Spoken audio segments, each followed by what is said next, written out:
한자 한문 공부의 첫걸음 3자경 70점 여부신 루푸신 여괴각 루과저 신수노션 수이러 유고탁 요구주어 뗄나무를 등에 지면서도 책을 읽고 숯불에 책을 걸어두고 읽었습니다. 몸은 비록 고달팠지만 오히려 더욱 열심히 공부했습니다. 푸는 루가 틀려 푸질부 신섬나무 신 루가 틀려 꽈걸괴 쩌불각 신몸신 쇠비록수 라이랄로 여오히려 유 구슬고 주어 높을 타 해설. 이 구절은 노동을 하면서도 배움을 게을리하지 않은 일화를 설명합니다.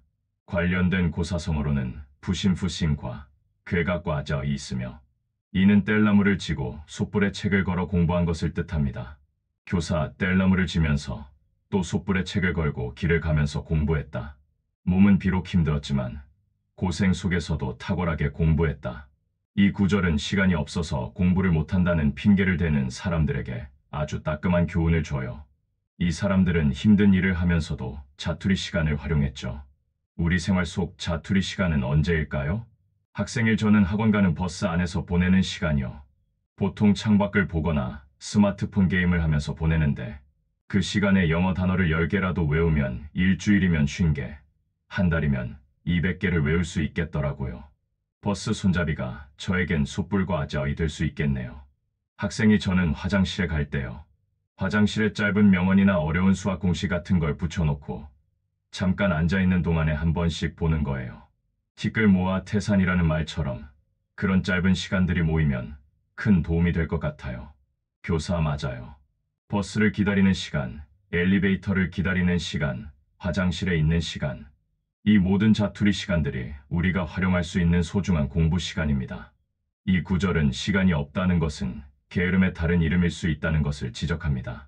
배움에 대한 강한 의지만 있다면 일하는 중에도 길을 가는 중에도 언제 어디서든 배움은 가능하다는 자강불식즈 장보씨의 정신을 가르쳐 줍니다.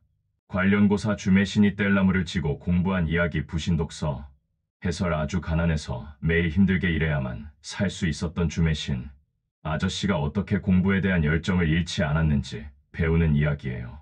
관련 이야기. 옛날 주매신이라는 아저씨가 살았어요. 아저씨네 집은 너무 가난해서 매일 산에 가서 뗄나무를 해서 시장에 내다 팔아야 겨우 먹고 살 수 있었죠.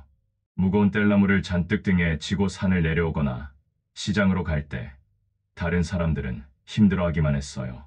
하지만 주매신 아저씨는 달랐답니다. 무거운 나무를 등에 지고 다니면서도 손에서 책을 놓지 않고 큰 소리로 글을 읽었어요.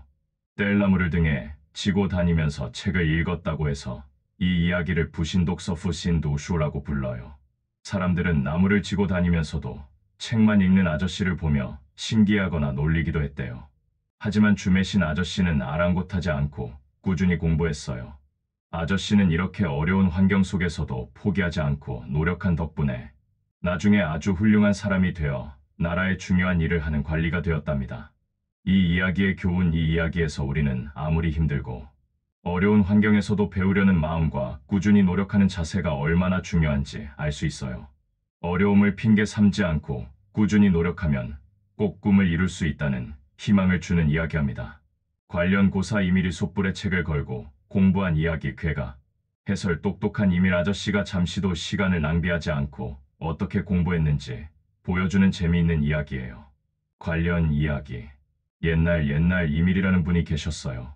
이분은 어렸을 때부터 정말 똑똑하고 공부를 아주 좋아했어요. 그래서 시간을 아끼는 습관이 몸에 배어 있었죠. 어느 날 이밀 아저씨가 소를 타고 어디론가 가고 있었어요. 그냥 편안히 소등에 앉아 경치를 구경할 수도 있었지만 이밀 아저씨는 그러지 않았어요. 그는 가지고 있던 책을 소의 뿔에 매달아 놓고 가면서 틈틈이 책을 꺼내 읽었답니다. 소를 타고 가는 시간, 즉 다른 사람들이 그냥 흘려보낼 수 있는 짧은 시간조차 허투루 쓰지 않고 공부에 활용한 것이죠. 이 이야기를 괴각과 아자이라고 불러요. 뿔에 걸었다는 뜻이지요. 이 이야기의 교훈. 이밀 아저씨 이야기는 우리가 보내는 자투리 시간, 예를 들어 버스를 기다리는 시간, 잠깐 쉬는 시간, 걸어가는 시간 등 짧은 시간도 소중하게 사용하면 얼마나 큰 도움이 되는지 알려줘요. 자투리 시간을 잘 활용해서 책을 보거나 오늘 배운 것을 다시 생각해보면 공부에 큰 효과를 볼 수 있답니다. 시간을 아껴 쓰는 지혜를 배울 수 있어요.